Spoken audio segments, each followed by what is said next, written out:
चलिए आज हम नया चैप्टर पे बात करेंगे सरल रेखा में गति। सरल रेखा में गति क्या होता है, ये पूरे इस चैप्टर में इसी का हम अध्ययन करेंगे, ठीक है। लेकिन इससे पहले हम जानेंगे कि यांत्रिकी क्या होता है। यांत्रिकी, ठीक है। सबसे पहले हम यांत्रिकी को समझ लें कि यांत्रिकी क्या है। हम लोग बार बार फिजिक्स में ये शब्द सुनते हैं, यांत्रिकी, ठीक है। देखिए, यांत्रिकी जो है भौतिकी का एक ब्रांच है, एक शाखा है, ठीक है। जैसे पेड़ का कई डाली होती है, शाखा होती है, वैसे ही फिजिक्स में भी कई शाखाएं होती हैं। तो उसकी एक शाखा क्या है, यांत्रिकी है। इस यांत्रिकी के अंतर्गत हम वस्तु के गति का अध्ययन करते हैं। किसका? गति का। वस्तु किस किस प्रकार से गति करती है, ये सारा अध्ययन यांत्रिकी के अंतर्गत किया जाता है, ठीक है। तो हम लिखेंगे भौतिकी, भौतिकी की वह शाखा, वह शाखा, ठीक है, जिसके अंतर्गत, जिसके अंतर्गत, जिसके अंतर्गत, ठीक है, वस्तु के गति का, गति का अध्ययन किया जाता है, ठीक है। भौतिकी की वह शाखा जिसके अंतर्गत वस्तु के गति का अध्ययन किया जाता है, उसे क्या कहते हैं? यांत्रिकी कहते हैं। उसे यांत्रिकी कहते हैं। समझ में आई बात?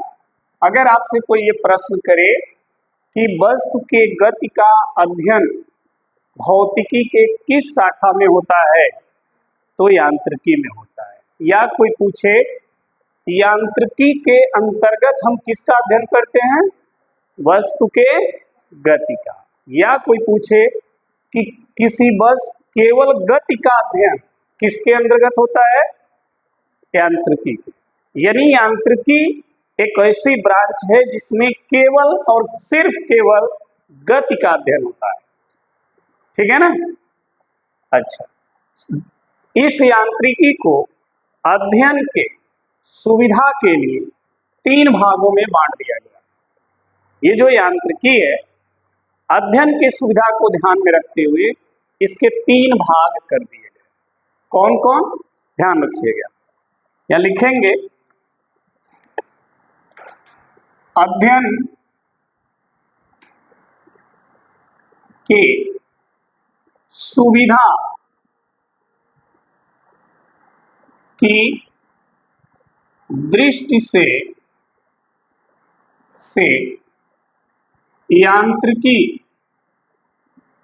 यांत्रिकी को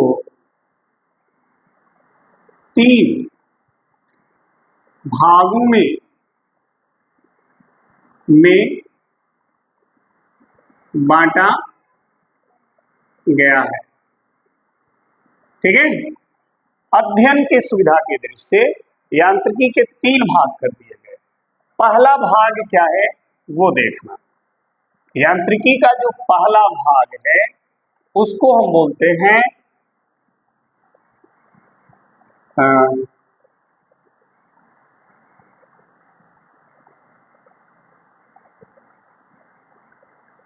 स्थैतिकी। पहला भाग है स्थैतिकी, ध्यान रखना, ठीक है। स्थैतिकी, ये इसका पहला भाग है। स्थैतिकी, यांत्रिकी के पहले भाग को हम क्या कहते हैं? स्थैतिकी। ये यांत्रिकी का एक ऐसा ब्रांच है जिसके अंतर्गत हम वस्तु के स्थिति का अध्ययन करते हैं। किसका? स्थिति का। ठीक है, यानी अगर किसी वस्तु पर बाह्य बल के अंतर्गत अगर वो वस्तु अपने साम्य अवस्था में है तो उसका अध्ययन हम किसके अंतर्गत करते हैं? स्थैतिकी के अंतर्गत। ठीक है, तो इसको लिखेंगे यांत्रिकी की वह शाखा। ठीक है, देखिए यांत्रिकी भौतिकी की शाखा है और स्थैतिकी यांत्रिकी की शाखा है, मतलब डाली से डाली निकली हुई है। तो यांत्रिकी की वह शाखा जिसके अंतर्गत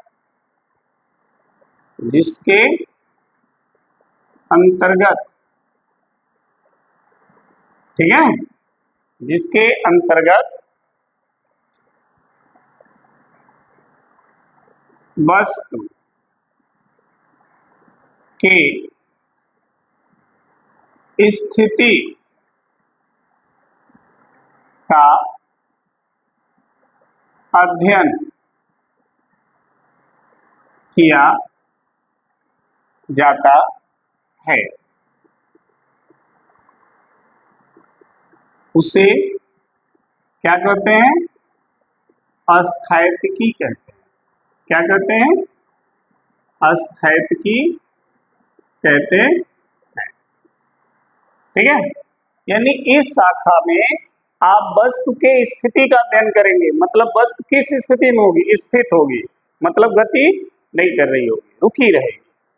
ठीक है, दूसरा जो इसका शाखा है इसका वो है शुद्ध गतिकी। शुद्ध गतिकी, ये शुद्ध गतिकी क्या होता है? जैसे किसी वस्तु पर अगर हम बल लगा रहे हैं और वो वस्तु बल के कारण गति कर रही है तो बल को ध्यान में न रख करके केवल उसके गति का अध्ययन किया जाए।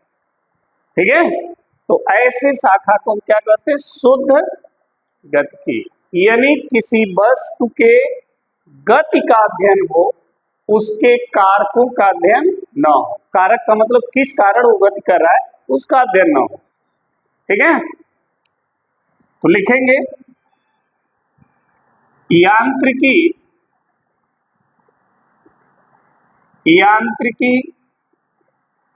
की वह शाखा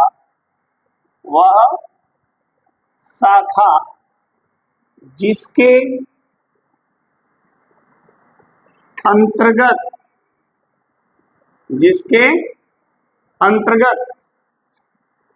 वस्तु के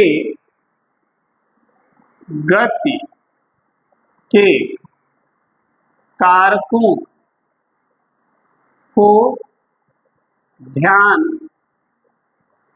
में न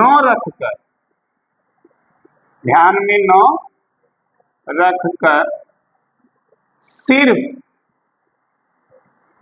उसके गति का अध्ययन किया जाता है तो उसे क्या कहेंगे? शुद्ध गतिकी कहेंगे। समझ में आ रहा है ना?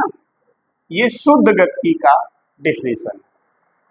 इसमें उन चीजों का अध्ययन नहीं करना है जिसकी वजह से वस्तु गति कर रही है, उनको ध्यान में नहीं रखना है, केवल और केवल उसकी गति का अध्ययन करना है। ठीक है, तो वो शुद्ध गतिकी हो जाता है।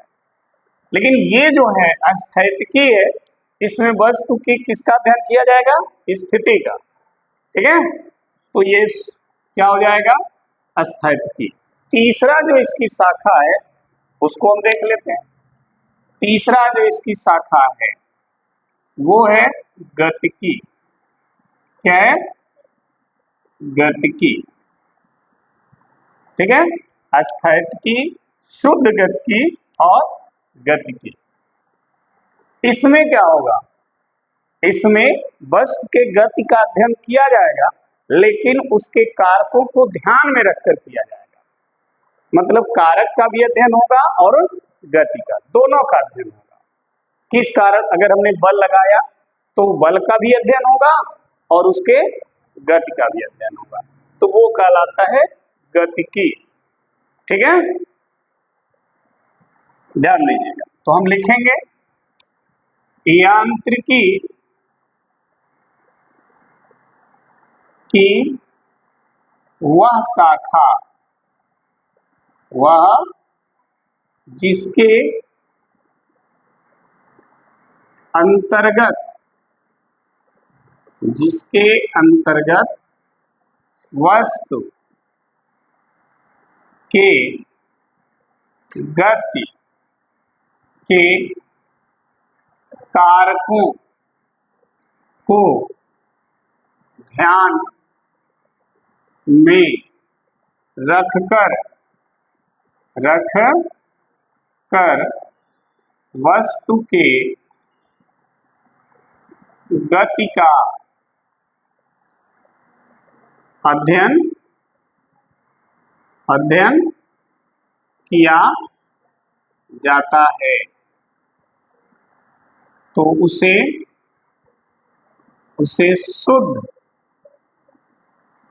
शुद्ध नहीं, सिर्फ गतिकी, उसे गतिकी कहते हैं। समझ में आ गई बात? तो ये हो गया यांत्रिकी, और यांत्रिकी के तीन भाग, स्थैतिकी, शुद्ध गतिकी और गतिकी, तीनों क्लियर है रहे? चलिए, इसके बाद हम बात करेंगे निर्देश तंत्र। निर्देश तंत्र क्या होते हैं, अब हम इस पे चर्चा करेंगे। ठीक है, निर्देश तंत्र।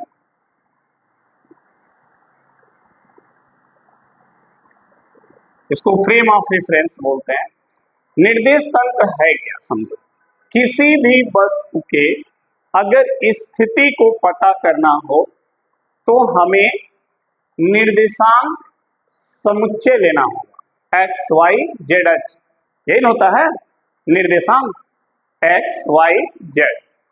तो निर्देशांक निकाय के साथ साथ, जैसे समझो यहाँ पर पहले मान लो ये एक वस्तु है, यहाँ पर है, अगर हम इसकी स्थिति को निर्धारित करें तो इसके स्थिति को निर्धारित करने के लिए हमें सबसे पहले एक ऐसा पॉइंट लेना होगा जिस पॉइंट के सापेक्ष इसकी स्थिति हम ज्ञात करेंगे। तो जिस पॉइंट के सापेक्ष आप इसकी स्थिति निर्धारित करेंगे उस पॉइंट को हम क्या कहेंगे, संदर्भ बिंदु। क्या कहेंगे, संदर्भ बिंदु। मतलब इस पॉइंट के संदर्भ में हम बात कर रहे हैं, लेकिन इस पॉइंट के सापेक्ष। जैसे अगर हम कहें कि यहां से गोरखनाथ 4 किलोमीटर दूर है, तो कहां से बात कर रहे हैं, यहां से, तो ये क्या हो गया, संदर्भ बिंदु हो गया। समझ में आई बात? और गोरखनाथ की अगर स्थिति हम बता रहे हैं तो गोरखनाथ यहाँ से किस दिशा में, कितने डिग्री पर, सारी चीजें जब उसमें आप बताएंगे तब गोरखनाथ का एक्चुअल जो है स्थिति आपको पता चलेगी। ठीक है, लेकिन इस बिंदु के सापेक्ष आप गोरखनाथ की बात कर रहे हैं तो ये पॉइंट क्या हो गया, संदर्भ बिंदु। तो ये अगर इस पॉइंट की स्थिति हम जान रहे हैं इस पॉइंट के सापेक्ष, ठीक है, तो ये बिंदु क्या कहलाएगा, संदर्भ बिंदु। इसको हम बोलेंगे संदर्भ बिंदु। अब जो बिंदु संदर्भ बिंदु होता है ना, उस बिंदु पर 3 अक्ष मिलेंगे, एक्स, वाई और जेड। ये एक्स एच, ये वाई एच और ये जेड एच, 3 अक्ष। यानी एक तरह से हम ये कहें जिस बिंदु पर तीनों अक्ष एक दूसरे को काटते हैं ना, वही क्या है, उसका संदर्भ बिंदु। ठीक है, अब इन तीनों अक्षों के सापेक्ष इसकी स्थिति हम पता करें। हम कहें कि देखो एक्स एच से इतना दूरी पर है बिंदु, वाई एच से इतना दूरी पर है और जेड एच से इतना दूरी पर है, तो एकदम एक्यूरेट इसका पोजीशन आपको पता चल जाएगा। ठीक है, यही चीज हमारे वहाँ युद्धों में किया जाता है। जब तोप वगैरह चलाया जाता है तो एकदम एक्यूरेट पोजीशन क्या है उस जगह का जहां पर हमें तोप का गोला दागना है, उसके एक्यूरेट पोजीशन को बनाया जाता है, पता किया जाता है, उसके बाद गोले को वहां पर छोड़ा जाता है, तो एकदम वो गोला एक्यूरेट जाकर उसी पे गिरता है। समझना की बात? तो इसलिए अगर हम किसी वस्तु की स्थिति को निर्धारित करेंगे, ठीक है, तो उसके लिए सबसे पहले एक संदर्भ बिंदु लेंगे और संदर्भ बिंदु के साथ साथ एक पूरा x, y, z निर्देशांक का समुच्चय होगा। साथ ही साथ एक घड़ी भी होनी चाहिए। घड़ी इसलिए कि यहाँ से यहाँ तक जाने में कितना समय लगेगा वो भी तो पता होना चाहिए। तो अगर हम इस पूरे सिस्टम को हम क्या कहेंगे? निर्देश तंत्र। मतलब ये एक ऐसा तंत्र है जो इस बिंदु को निर्देश कर रहा, निर्देशित कर रहा कि ये बिंदु यहाँ पर इधर से इतनी दूरी पर, इसको यहाँ तक पहुंचने में इतना समय, सब कुछ बता रहा है। इसीलिए इसका नाम क्या है? निर्देश तंत्र। ठीक है, तो जब यहाँ पर हम इसको डिफाइन करेंगे तो हम यही लिखेंगे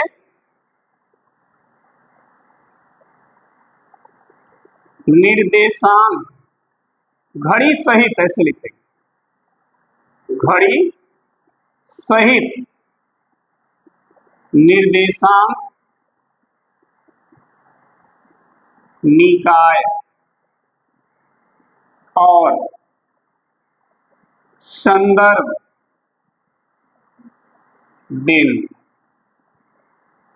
का क्या समुच्चय क्या कहलाता है? निर्देश तंत्र कहलाता है।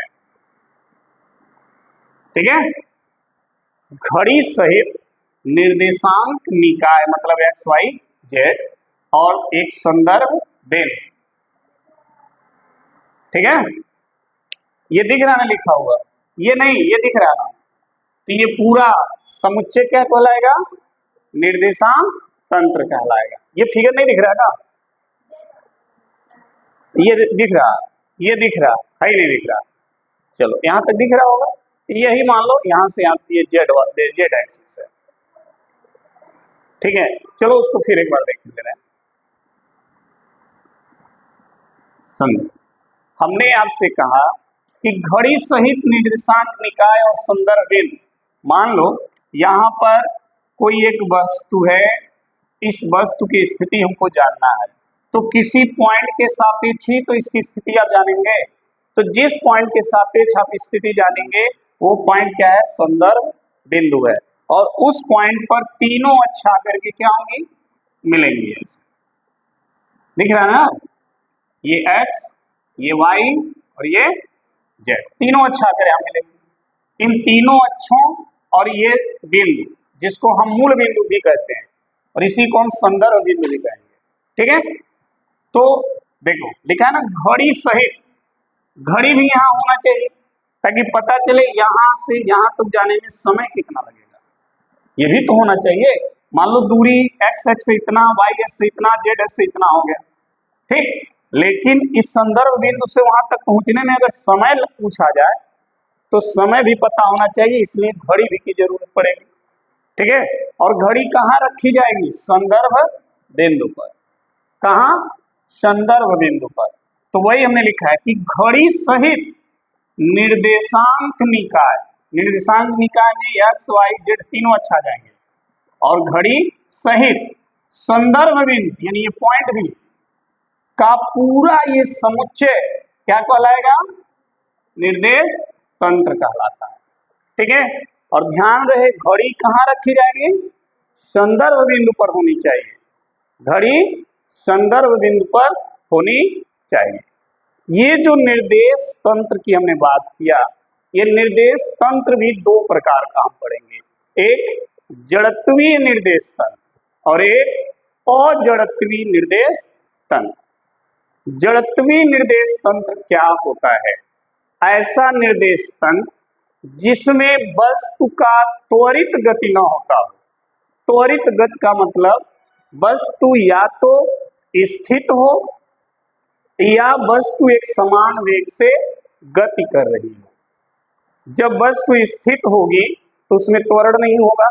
जब वस्तु एक समान वेग से चलेगी तब भी त्वरण नहीं होगा। त्वरण तब होता है जब वस्तु का वेग बदलता है। तो जब वस्तु एक समान वेग से चलेगा तो त्वरण नहीं होगा, या तो वस्तु एकदम स्थित हो तब त्वरण नहीं होगा। तो ऐसे निर्देश तंत्र को, जिस पर कोई वस्तु त्वरित गति न कर रही हो या वस्तु स्थिर हो, तो उस निर्देश तंत्र को हम क्या बोलते हैं? जड़त्वीय निर्देश तंत्र कहते हैं। ठीक है ना? तो पहले इन्हें नोट कर ले। चलिए अब हम बात करेंगे जड़त्वीय निर्देश तंत्र और अजड़त्वीय निर्देश तंत्र क्या होता है, इस पे हम चर्चा कर लें।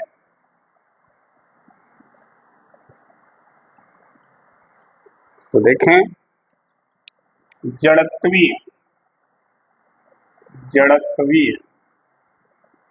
निर्देश तंत्र, ठीक है, जड़त्वीय निर्देश तंत्र। तो देखें, ऐसा निर्देश तंत्र, ठीक है, जिस पर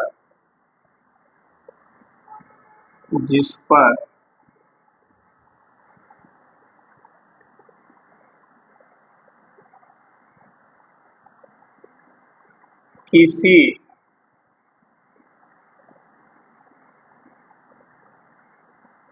स्थिर या त्वरितहीन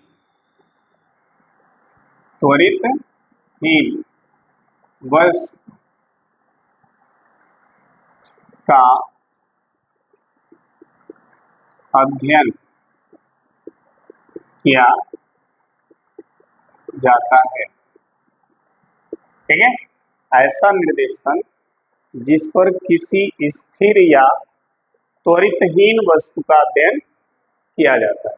अर्थात कोई वस्तु इस प्रकार से गति कर रही हो जिसमें त्वरण हो ना, उसमें त्वरण हो ही ना, बिना त्वरण का वो गति कर रही हो।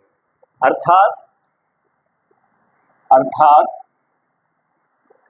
क्या वस्तु बिना त्वरण के गति करे, अर्थात वस्तु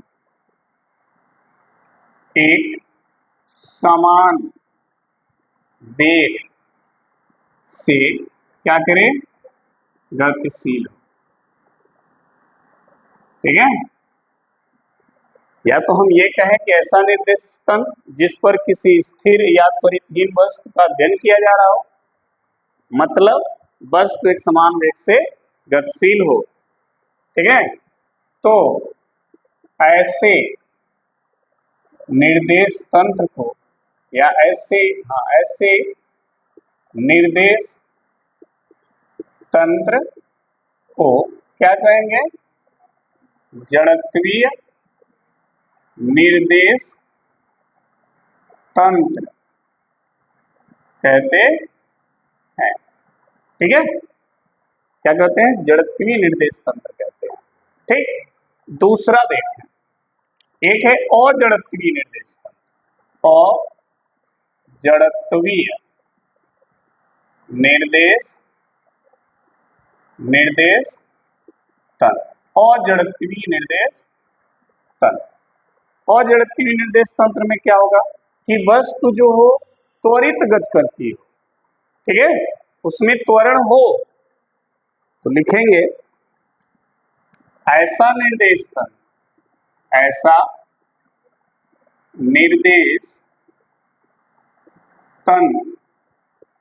जिस पर वस्तु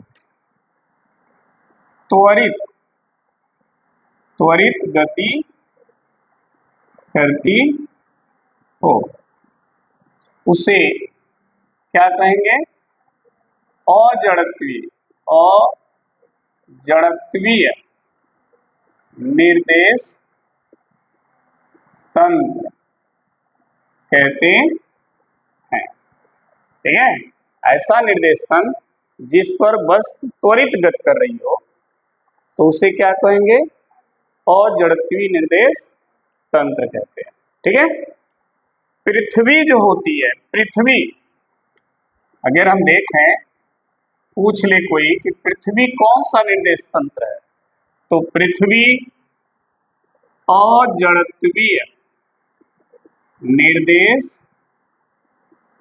तंत्र होती है। ये अजड़त्वीय निर्देश तंत्र है पृथ्वी, जड़त्वी में नहीं आती है। ठीक है, तो यहां तक आप नोट कर लें। फिर इसके आगे हम पढ़ेंगे दूरी, विस्थापन, चाल, ये सब चीजें हम इसके बाद हम पढ़ेंगे। ठीक है, फिर कल मिलेंगे, तब तक के लिए धन्यवाद।